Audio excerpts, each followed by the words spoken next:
Hi student, welcome to my YouTube channel super K two classes. और आज हम पढ़ेंगे इंग्लिश ग्रामर का बहुत ही इंपॉर्टेंट टॉपिक जिसका नाम है फ्रेज। और फ्रेज के अंतर्गत हमने पढ़ा था फ्रेज क्या होता है और इसके कितने प्रकार होते हैं। इस noun phrase, adjective phrase, adverb phrase हमने पढ़ लिए थे। और आज हम पढ़ेंगे वर्ब फ्रेज। क्या पढ़ेंगे आज हम? Verb phrase. हम पढ़ेंगे verb phrase.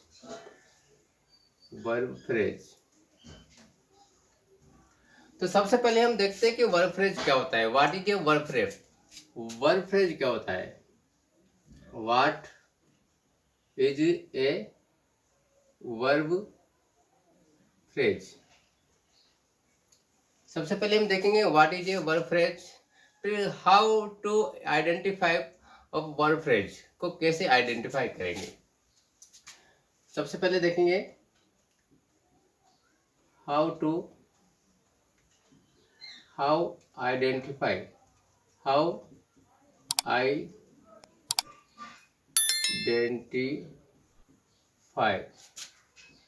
to verb phrase। कहने का मतलब है कि वर्ब फ्रेज किसे कहेंगे, वर्ब फ्रेज को किस प्रकार से हम वाक्य के अंतर्गत पहचानेंगे, इसको समझते हैं थोड़ा। वर्ब फ्रेज होते हैं, एक तो होती है अपने पास हेल्पिंग वर्ब। क्या होती है? Helping verb plus main verb. इन दोनों का क्या होता है? कॉम्बिनेशन होता है। दोनों का कॉम्बिनेशन क्या कहलाता है? वर्ब फ्रेज कहलाता है। वर्ब फ्रेज कहलाता है। Helping verb plus main verb का कॉम्बिनेशन हेल्पिंग वर्ब मतलब वर्ब फ्रेज कहलाता है। समझते हैं इसकी परिभाषा, लिखते हैं।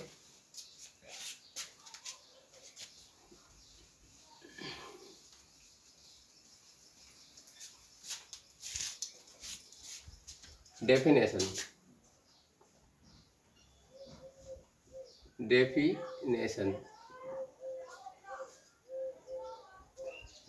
लिखेंगे।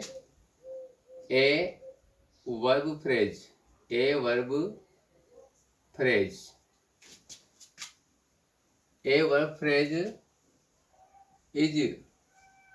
Combination. A verb phrase is a combination.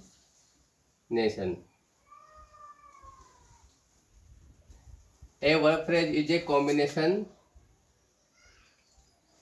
of an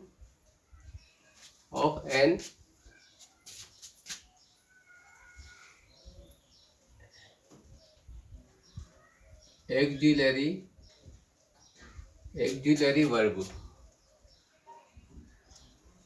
verb. देखो, एक्सिलरी वर्ब का मतलब होता है हेल्पिंग वर्ब। क्या होता है? Helping verb.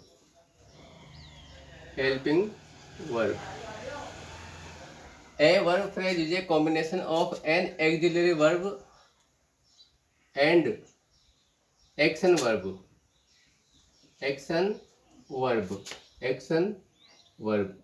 एक्शन वर्ब को हम बोलते हैं main verb.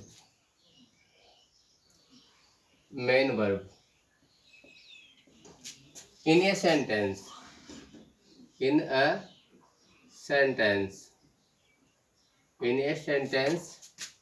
is called verb phrase।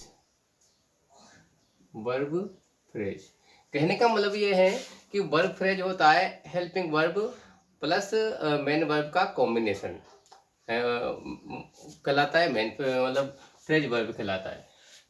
अब देखते हैं इसमें एक्शन वर्ब। ये जो होती है इसमें एक्शन वर्ब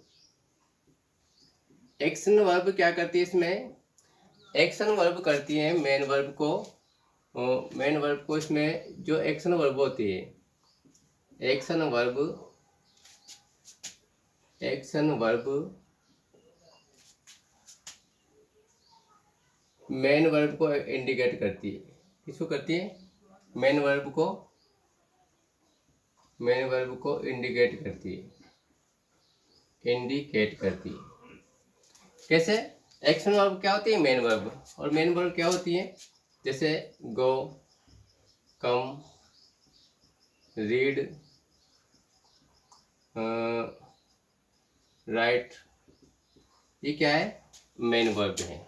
मेन वर्ब क्या होती है? एक्शन वर्ब, या कह दो इसको। इसके बाद में हमने देखा है एक्जुलरी वर्ब। क्या देखा? Auxiliary verb. एक्जुलरी वर्ब का मतलब होता है हेल्पिंग। एक्जुलरी वर्ब का मतलब होता है हेल्पिंग वर्ब। हेल्पिंग वर्ब किसको सपोर्ट करती है ये auxiliary verb? Support to the helping verb, मतलब मेन वर्ब को। हेल्पिंग वर्ब इसका मतलब क्या होता है? Helping verb. एक्जुलरी वर्ब का मतलब क्या होता है? हेल्पिंग वर्ब, जो कि सपोर्ट करती है। किसको सपोर्ट करती है helping verb? Support to the main verb. Main verb को सपोर्ट करती है। कैसे करती है? उसके सहायक होती है। जैसे मैं लिखूं, जैसे एक एग्जाम्पल लिखते हैं अपन। जैसे आई गो, आई एम रीडिंग बुक। जैसे मैंने लिखा आई एम रीडिंग बुक, यहाँ पे जो मेन वर्ब क्या है? यहाँ पर रीडिंग। क्या है यहाँ पर? मेन वर्ब रीड है। और यहाँ पर एक्जुलरी वर्ब मतलब हेल्पिंग वर्ब क्या हुई? यहाँ पर एम। मैं पढ़ रहा हूँ, इसकी हेल्प कौन करा? एम। तो यहाँ पर एम तो हुआ हेल्पिंग वर्ब, मेन वर्ब क्या हो गया? यहाँ पर एम भी मतलब रीडिंग क्या हो गया? Main verb. और इन दोनों का कॉम्बिनेशन, इन दोनों का जो कॉम्बिनेशन बना वो क्या कहलाएगा? हमारा वर्ब फ्रेज। क्या कहलाएगा? वर्ब फ्रेज कहलाएगा। देखते हैं इसी प्रकार से और उदाहरण देखते हैं।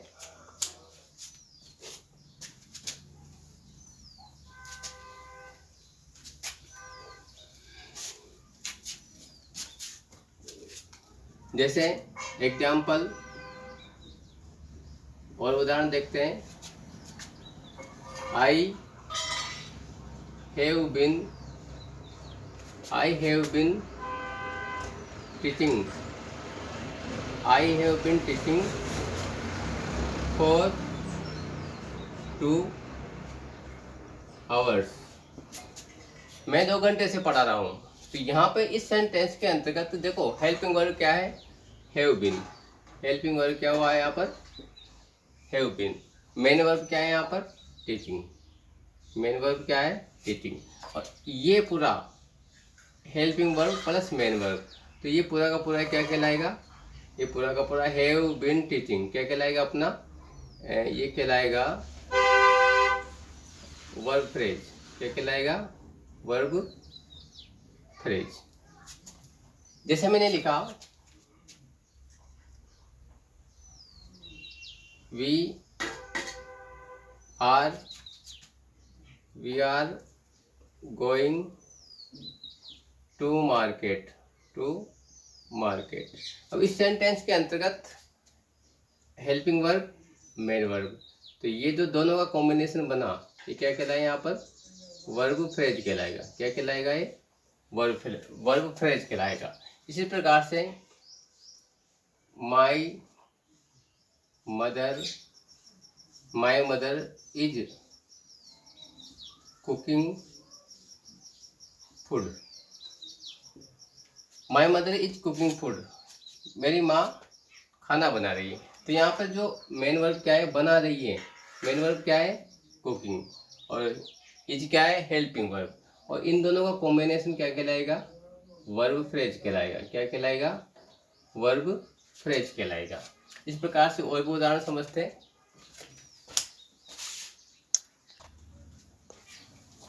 देखो और भी उदाहरण देखे उससे पहले हम समझते हैं कि ये जो मेन वर्ब, एक तो मेन वर्ब फ्रेज के अंतर्गत 2 चीजें काम आएंगी। एक तो मेन वर्ब, एक आती है हेल्पिंग वर्ब। तो दोनों को हम कैसे पहचाने, इनको तो जानकारी होना चाहिए।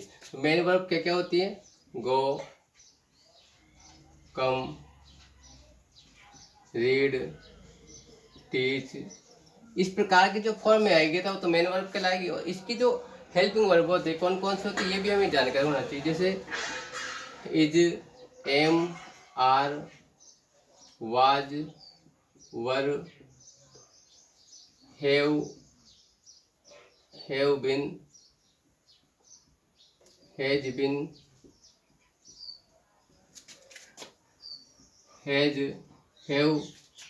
इसी प्रकार से कुछ मोडाल्स भी होते हैं और मोडाल्स भी हेल्पिंग वर्ब्स का ही कार्य करते हैं। जैसे मैं, माइट, मैं माइट, कुड, शुड,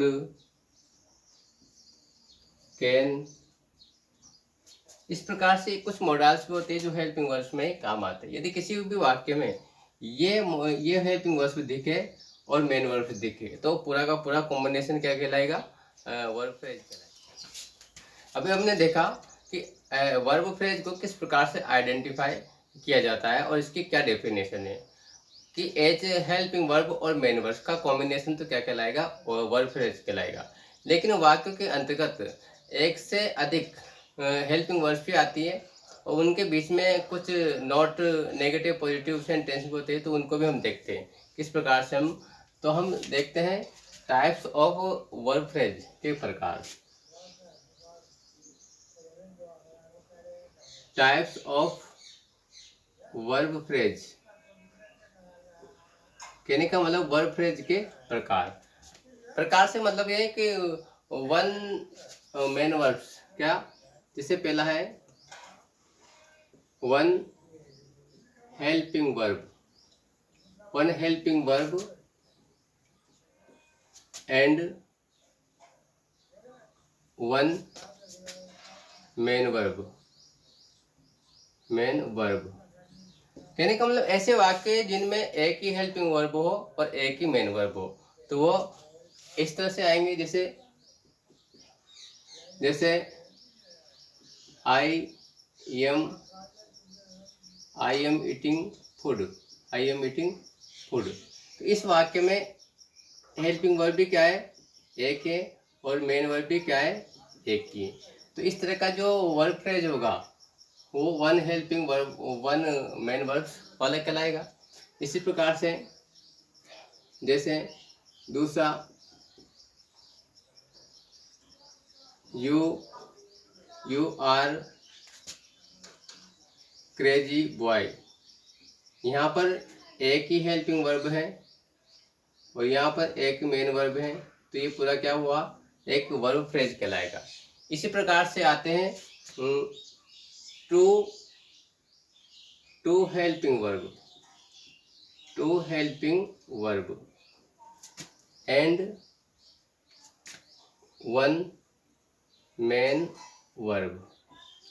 कहने का मतलब ये होता है कि मेन वर्ब तो एक ही रहेगी, लेकिन एक जो हेल्पिंग वर्ब होती है एक से अधिक हो सकती है।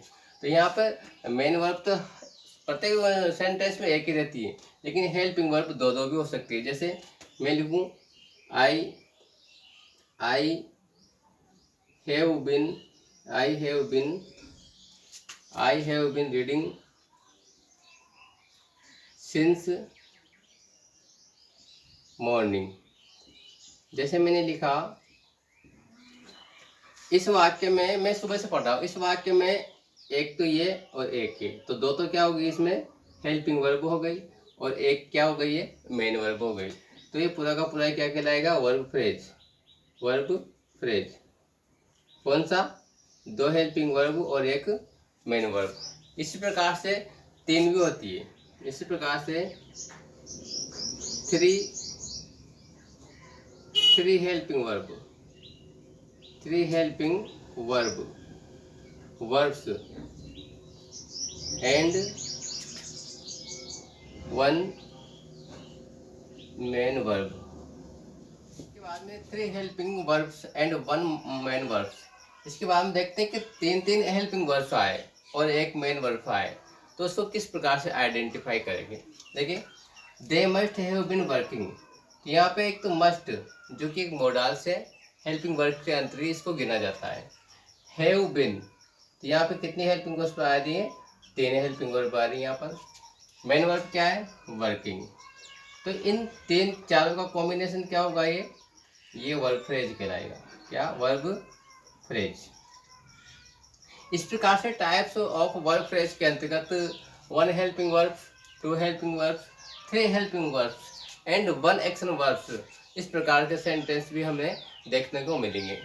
अब इसके बाद में हम पढ़ते हैं कि वर्ब फ्रेज के अंतर्गत जो नेगेटिव सेंटेंस भी होते हैं और जो इंट्रोगेटिव सेंटेंस भी होते हैं, उसके अंतर्गत हम किस प्रकार से वर्ब फ्रेज को पहचानेंगे। देखते हैं।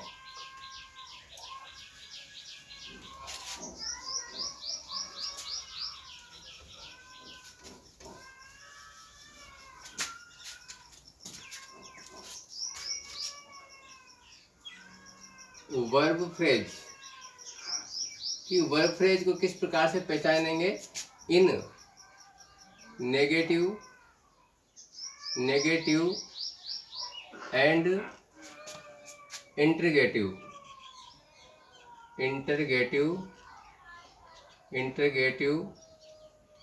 सेंटेंस। कहने का मतलब यदि नेगेटिव और इंटरगेटिव सेंटेंस आ जाए तो हम वर्ब फ्रेज को किस प्रकार से पहचानेंगे। जैसे मान लो example, I am eating, I am not eating, I am not eating anything right now. I am not eating, मैं नहीं खाऊंगा, मैं नहीं खा रहा हूँ एनीथिंग, कुछ भी, राइट नाउ, इस समय मैं कुछ भी नहीं खा रहा हूँ। और यहाँ पर देखो हेल्पिंग वर्ब क्या है, एक तो एम क्या है यहाँ पर, एम है हेल्पिंग वर्ब। मेन वर्ब क्या है यहाँ पर, मेन वर्ब है यहाँ पर ईटिंग, जिसको हम एक्शन वर्ब बोलते हैं, इसको एक्जुलरी वर्ब बोलते हैं। लेकिन इन दोनों के बीच में एक नोट आ रहा है, क्या आ रहा है यहाँ पर, नोट। तो क्या हम इस तीनों को हेल्पिंग वर्ब बोलेंगे, क्या इस तीनों को हम वर्ब फ्रेज बोलेंगे। तीनों ग्रुप ऑफ वर्ड्स हैं, क्या इसको हम वर्ब फ्रेज बोल सकते हैं, नहीं, इसको वर्ब फ्रेज नहीं बोलेंगे। वर्ब फ्रेज तो है लेकिन इसमें वर्ब फ्रेज क्या है, इधर लिखेंगे वर्ब फ्रेज। वर्ब फ्रेज होगा यहाँ पर। देखो वर्ब फ्रेज में एक ही शर्त है कि एक्चुअली वर्ब मतलब हेल्पिंग वर्ब और मेन वर्ब का कॉम्बिनेशन होना चाहिए। तो यहाँ पर मेन वर्ब क्या है, हेल्पिंग वर्ब क्या है, एम, और मेन वर्ब क्या है, मेन वर्ब ईटिंग। तो एम ईटिंग तो क्या हो गया, वर्ब फ्रेज हो गया। एम ईटिंग तो क्या हो गया, वर्ब फ्रेज हो गया। और interrupter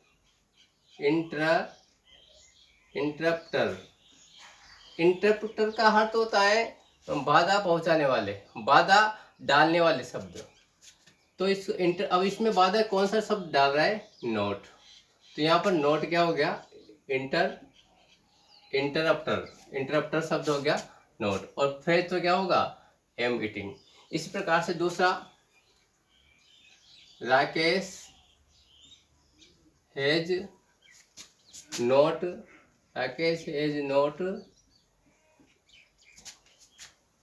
listening his parents. Rakesh has not listening his parents, Rakesh अपने माता पिता की बात नहीं सुनता है।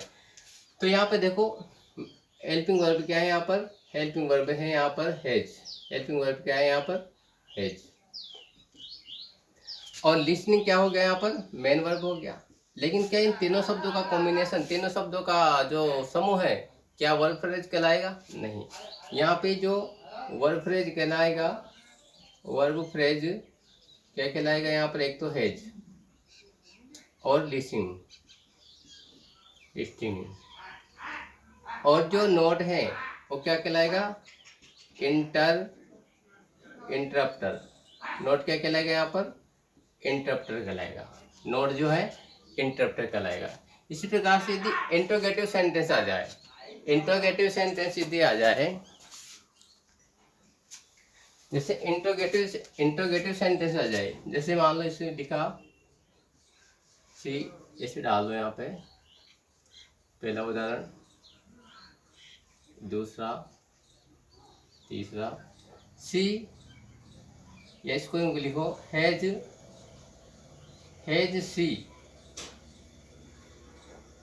सी, कुकड माई फेवरेट डिश। क्या वो मेरी फेवरेट डिश बना रही है? तो यहाँ पर तो हैज और कुकड़ू तो क्या हो गया यहाँ पर? वर्ब फ्रेज क्या हो गया? हैज कुकड़ू।